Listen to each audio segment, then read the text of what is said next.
Assalamualaikum warahmatullahi wabarakatuh. Hai semuanya, bagaimana kabar kalian hari ini? Semoga selalu sehat ya, amin ya robbal alamin. Bertemu lagi dengan saya Bu Alfira Rosadian pada video edukasi pembelajaran terkait ilmu ekonomi dan juga bisnis. Pada pertemuan lalu, kita sudah belajar terkait kebijakan moneter. Bagaimana kebijakan moneter dalam mengatasi masalah perekonomian di suatu negara. Pada pertemuan kali ini, kita akan belajar terkait kebijakan fiskal. Bagaimana kebijakan fiskal itu mengatasi masalah dalam suatu negara, masalah perekonomian dalam suatu negara. Sebelum memulai pembelajaran kali ini, kita awali belajar kali ini dengan bacaan basmalah agar pembelajaran kali ini berjalan dengan lancar dan dapat memberikan ilmu yang bermanfaat untuk kalian semuanya. Bismillahirrahmanirrahim. Agar kalian memahami materi ini, simak dan tonton video ini hingga selesai.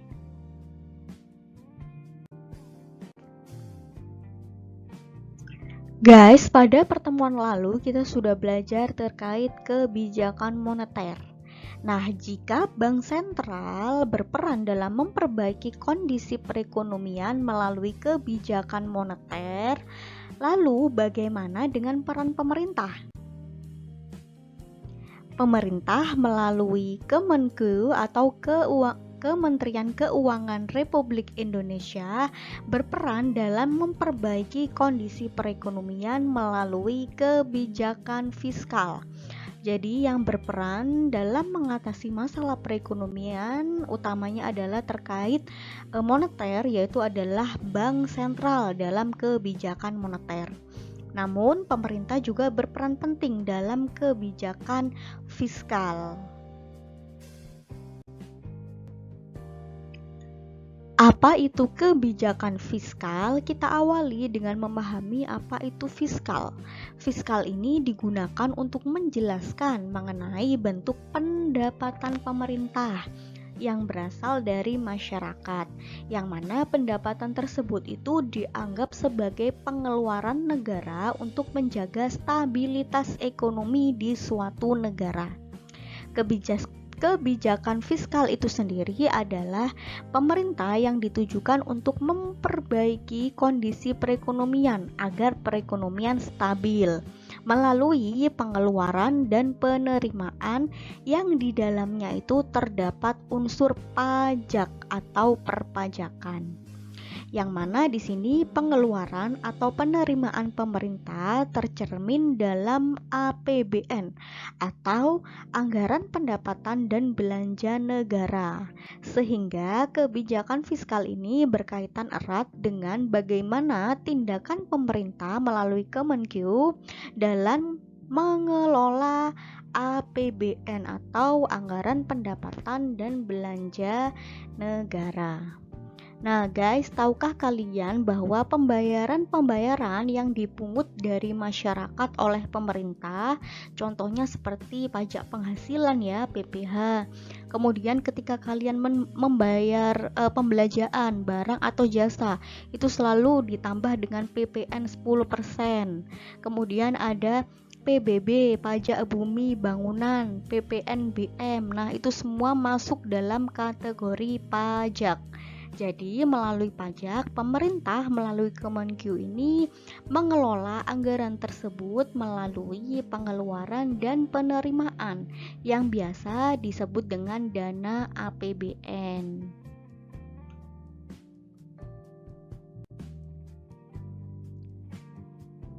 Berikut merupakan peran dari kebijakan fiskal. Yang pertama, peran kebijakan fiskal adalah untuk menurunkan pengangguran. Kemudian menjaga stabilitas harga dengan menentukan harga terendah dan tertinggi suatu komoditas. Jadi, yang mengatur harga terendah, baik harga terendah maupun yang tertinggi atas barang ataupun jasa suatu komoditas itu adalah pemerintah melalui kebijakan fiskal. Kemudian mendorong investasi melalui pemberian insentif pajak. Jadi pajak itu ada insentifnya ya. Dan pembangunan infrastruktur. Tahukah kalian bahwa pembangunan tol, kemudian fasilitas-fasilitas umum itu adalah bersumber dari dana APBN yang berasal dari pajak. Kemudian mengendalikan tingkat inflasi. Nah, yang mengendalikan tingkat inflasi tidak hanya dari kebijakan moneter oleh bank sentral, namun melalui peran kebijakan fiskal itu juga dapat mengendalikan tingkat inflasi. Kemudian menjaga stabilitas ekonomi di tengah krisis global, seperti pemberian subsidi, kemudian menaikkan penghasilan tidak kena pajak atau PTKP, dan mengendalikan pengeluaran pemerintah melalui kebijakan fiskal. Kemudian mendistribusikan pendapatan nasional dalam rangka mengurangi kesenjangan pendapatan. Pada pertemuan lalu kita sudah belajar ya terkait kesenjangan pendapatan melalui pengenaan tarif pajak progresif.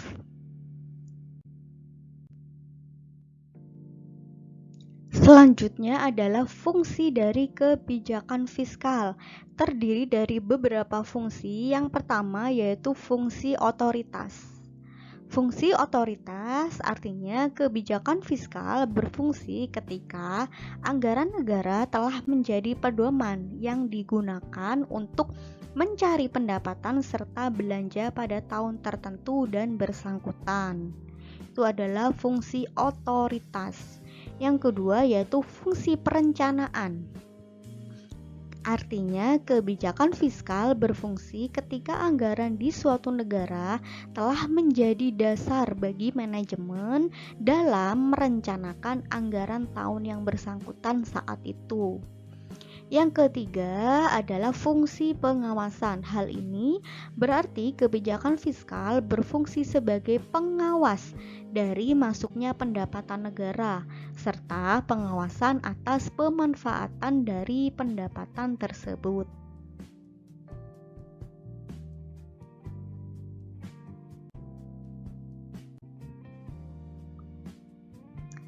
Fungsi kebijakan fiskal selanjutnya yaitu fungsi alokasi.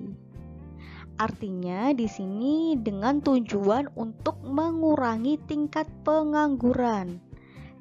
Jadi anggaran negaranya itu dialokasikan dengan tujuan mengurangi tingkat pengangguran serta pemborosan sumber daya. Nah, fungsi alokasi juga dapat menambah efisiensi serta efektivitas ekonomi dari suatu negara. Yang kelima yaitu fungsi stabilisasi.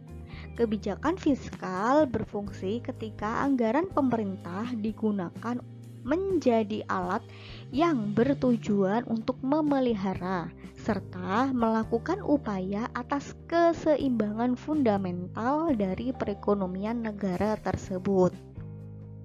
Yang keenam yaitu fungsi distribusi dari kebijakan fiskal. Kebijakan fiskal berfungsi ketika negara membuat suatu kebijakan anggaran dengan adil dan dengan rasa kepatutan. Itulah keenam fungsi dari kebijakan fiskal yang perlu kalian ketahui. Selanjutnya, kalian perlu tahu lebih dalam soal kebijakan fiskal ini. Apakah kebijakan satu ini memiliki bentuk-bentuk lain?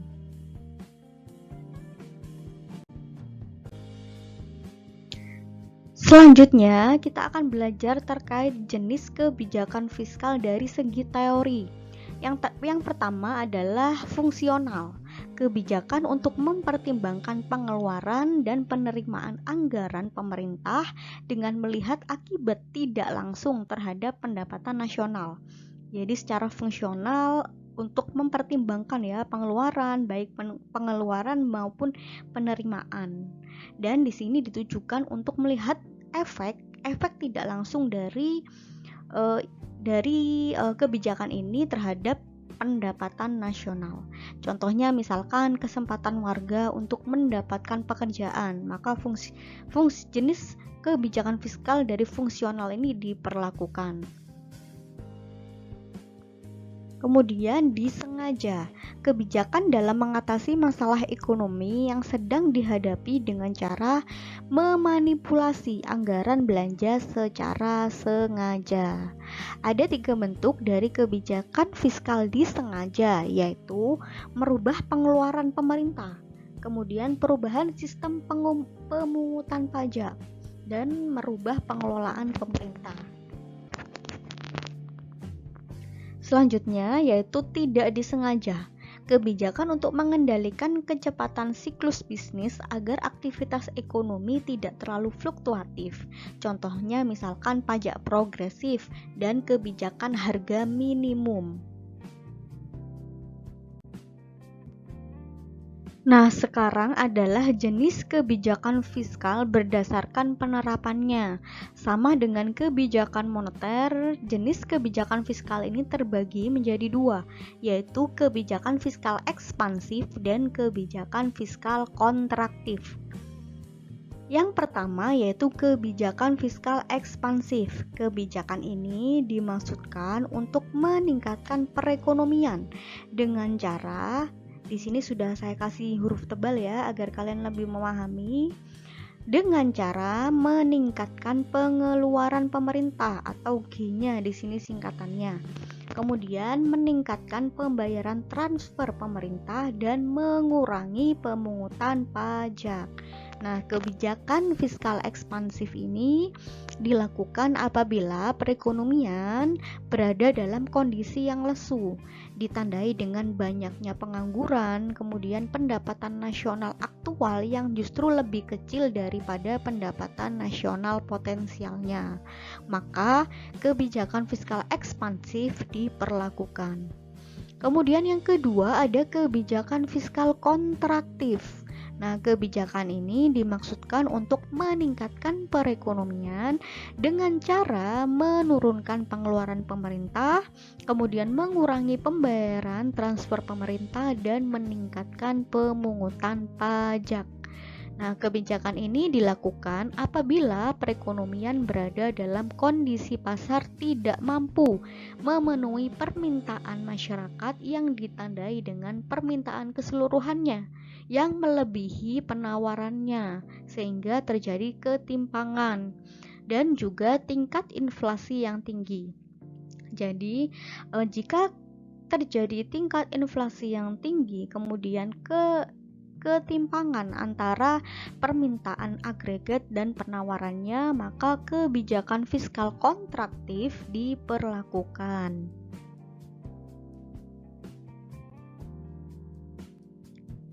Nah, agar kalian lebih memahami, saya coba untuk membuat bagan jenis dari kebijakan fiskal berdasarkan penerapannya.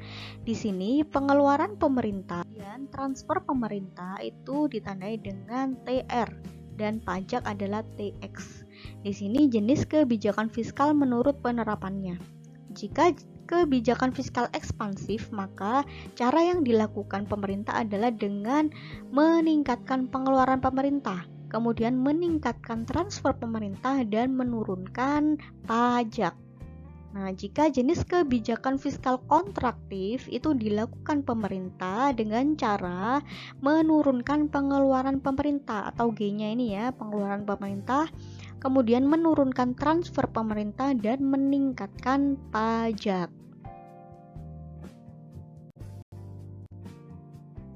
Selain jenis kebijakan fiskal menurut teori dan penerapannya, terdapat jenis kebijakan fiskal dari segi penerimaan dan pengeluarannya. Yang pertama yaitu kebijakan fiskal defisit. Nah, kebijakan ini di mana pengeluaran pemerintah itu lebih besar daripada penerimaannya atau income-nya. Yang kedua, ada kebijakan fiskal surplus, yaitu kebalikannya ya, adalah kebijakan di mana pengeluaran pemerintah itu lebih sedikit daripada penerimaannya. Yang ketiga, yaitu kebijakan fiskal imbang atau berimbang. Di sini di mana pengeluaran pemerintah itu sama dengan penerimaannya, jadi stabil. Yang keempat yaitu kebijakan fiskal dinamis, adalah kebijakan yang digunakan untuk menyediakan pendapatan, yang mana pendapatan tersebut dapat digunakan untuk memenuhi kebutuhan pemerintah yang bertambah seiring berjalannya waktu.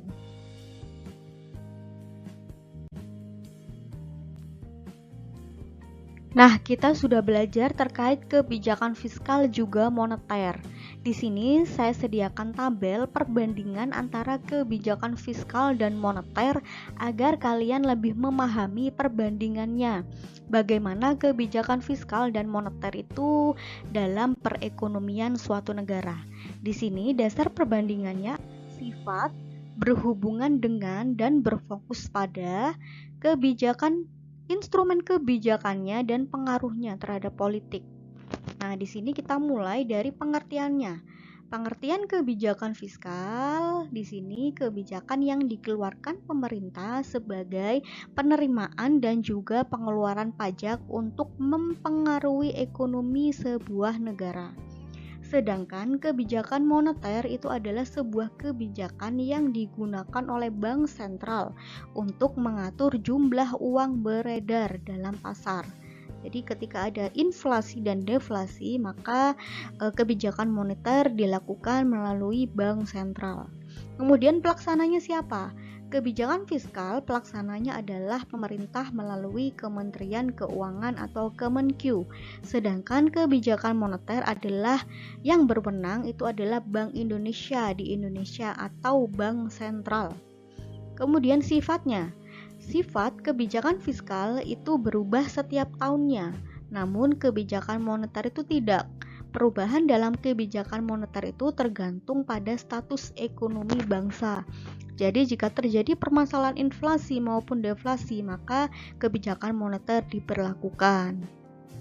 Kemudian kebijakan fiskal itu berhubungan dengan pendapatan dan juga pengeluaran negara. Dan kebijakan moneter itu berhubungan dengan bank dan kontrol kredit.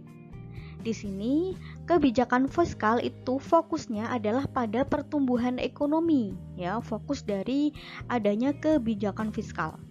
Sedangkan kebijakan moneter itu fokusnya adalah untuk stabilitas ekonomi, menjaga kestabilan ekonomi di suatu negara.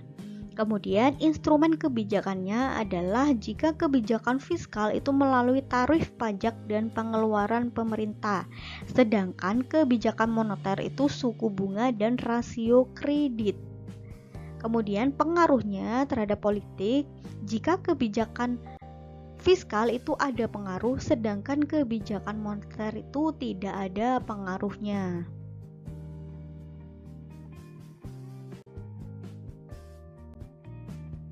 Bagaimana? Apakah kalian sudah memahami terkait teori kebijakan fiskal?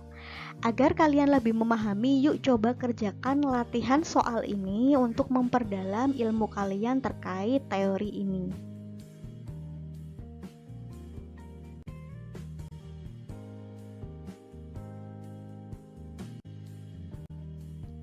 Itu dia materi yang bisa saya sampaikan terkait kebijakan fiskal. Pada pertemuan selanjutnya, saya tentu akan membahas materi-materi penting terkait ilmu ekonomi dan juga bisnis yang tentunya bermanfaat. Kita akhiri pembelajaran kali ini dengan bacaan hamdalah. Alhamdulillahirobbilalamin. Terima kasih. Wassalamualaikum warahmatullahi wabarakatuh.